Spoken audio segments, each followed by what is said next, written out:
Hey guys, Brehm here, and today I'm going to be showing you the Aston Martin Valkyrie at 4 stars in multiplayer in Asphalt 9. These races were given to me by Bwine, and I will be uploading my own Golden Max test of this car a little bit later. Please consider subscribing if you haven't already, and be sure to check out my Brehm Clips channel and the Purple Team Discord. The links to those will be in the description, and I hope you enjoy these races. So to quickly sum up the Valkyrie, it is essentially like a Valhalla, but in Class S, and this means that it isn't actually very high ranked in Class S, because yeah, its speed is not very good for its class now. Its speed is ever so slightly higher than that of the Valhalla, going around 244 miles per hour at Golden Max and about 240 at this 4 stars. The Valkyrie has slightly worse acceleration and handling than the Valhalla, but it does have much better nitro efficiency, which is the biggest difference between the two cars. Now, some people have told me that the Valkyrie is one of their favorite handling cars in the game, and from what I can see from this footage, it certainly appears to handle well. Bwine is doing a lot of the punch drifting around the corners, and some floaty drifting too, so you'll definitely see some more of that throughout the video, as it works pretty well in this car. In my max test drive video about this car, I said that I probably was going to be able to get enough conditions to buy packs for this car. However, I decided not to go for it after all. And I'm kind of glad I did, but I'm also kind of wishing that I had, and let me explain why. So kind of a sad-ish story, I guess. I decided to buy some bursts of speed packs and try my luck, because every single car in those packs I either don't have or would like to start up. So I started off buying a couple of the Valhalla, Cyan, and Carrera packs because I wanted to start up my Valhalla, because currently I have it at 4 stars, and it was really the car that I was most interested overall in the burst of speed packs. Well, I opened up the first 2, and I got maybe 4 Valhalla packs out of them, and at that point I realized there is no way I'm going to be starting up this Valhalla, because I needed about 50 more, and at an average of less than 4 blueprints of that car per pack that I opened, it would take me like 12,000 tokens or some crazy number that I don't have at the time on average to actually start up that car. So I decided, okay, I'm not going to worry about these packs. I'm going to start up the Valhalla later. Let's try the other pack to try my luck and see if I can unlock some cars that I don't have yet, because I don't actually have, or didn't actually have, the Avia, the FA Tributo, and the Speedtail. And I had about half the blueprints needed to unlock each of them. So I was thinking, okay, I'll probably be able to unlock at least a couple of them throughout these. I was able to unlock one of them. And let me tell you which one. The Avia. Guess what else? I 3-starred the Avia, but wasn't able to unlock either the FA Tributo or the Speedtail with the amount of tokens I had. I am now sitting at like 4 blueprints away from unlocking the FA Tributo, and I want to say 8 blueprints away from unlocking the Speedtail, and I have no tokens left.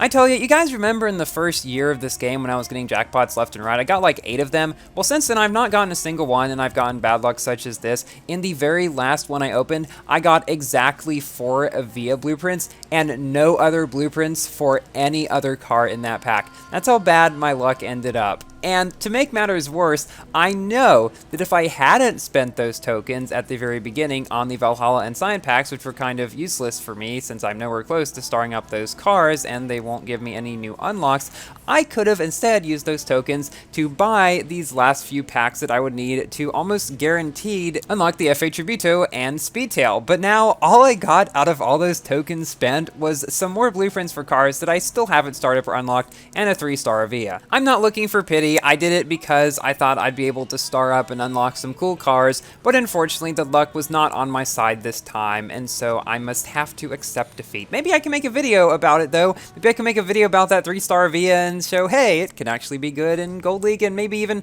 that wouldn't be good in Platinum League. Anyway, we'll see if I can make something good out of it. But enough about my 3rd anniversary debacle. In that last race, Bwine only came in about a second behind that Jesko with this Valkyrie, which shows that, okay, even though the Valkyrie is not that great of an S-Class car, overall, it drives pretty well. I would say it's probably a pretty reliable car, and so oftentimes if you get a track where cars like the Jesko can't really get up to their high top speed, or you get paired up with a driver that might not be as skilled, then oftentimes, I mean, you probably have a chance of beating them or at least coming close to them. And we'll see in the very next race, actually, a pretty close battle with a Bugatti Chiron. But first of all, I want to take note of the 2 races in this video that are on Auckland. Had one earlier, have another one now, and you can see that this car is getting around the turns extremely extremely easily. I would absolutely recommend to take out more agile cars in this track, cars that can keep speed the best around the turns, because you are really going to need that. Also, cars with good drifting radii are going to be some of the best, because otherwise you might hit the side a lot, like I have done in some cars that I thought had good handling, but this track is really a test of handling of cars. Like, if you can get around some of these turns with perfect nitro and not have to drift,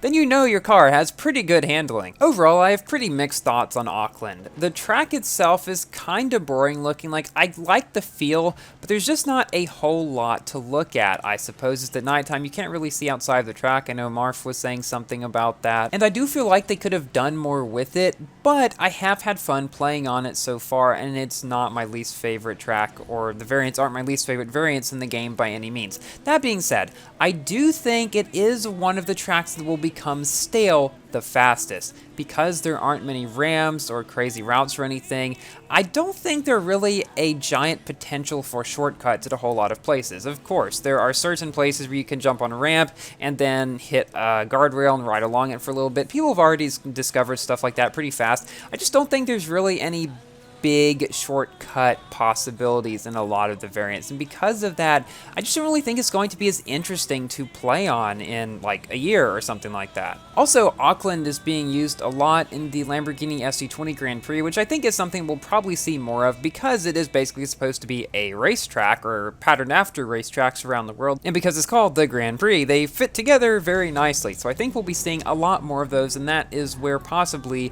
we might get to see a lot of the shorter variants that we don't really get to see in multiplayer. Now, I would like to see some shorter variants in multiplayer, just some other variants. Since they're all one-lap races now anyway, what's the harm in having some of the 120-second, or the 60-second, even 30-second, like they had in one of the Welcome to the Jungle ones? I'd love to see that come back, by the way. I just think there's a lot of potential for Gameloft to use more of the variants to allow people to gain more skill on the rest of them, because right now, everybody knows really well the 90-second tracks just because of playing them over and over again in multiplayer, but the rest of them haven't really gotten a whole lot of love, except for some certain events that they've come back in multiple times, like the car hunt riots, for example. I just think it would be cool to see more variety in the track utilization in multiplayer and elsewhere too. And now I guess it's time for me to give my general review about this car. As you've probably been able to see throughout this video, it is a fairly competitive car. It's not bad at all, and it's a very fun car to drive. You just can't really expect to beat cars like the Jesko and the Sheeran all that often, because the speed is simply not there, but in lower Legend League, I think it'll probably do pretty well. Thank you all so much for watching, and thank you to Bwine for these races. Please like the video if you have enjoyed, and consider subscribing for more Asphalt and other games content, and I will see you in my next video. Goodbye!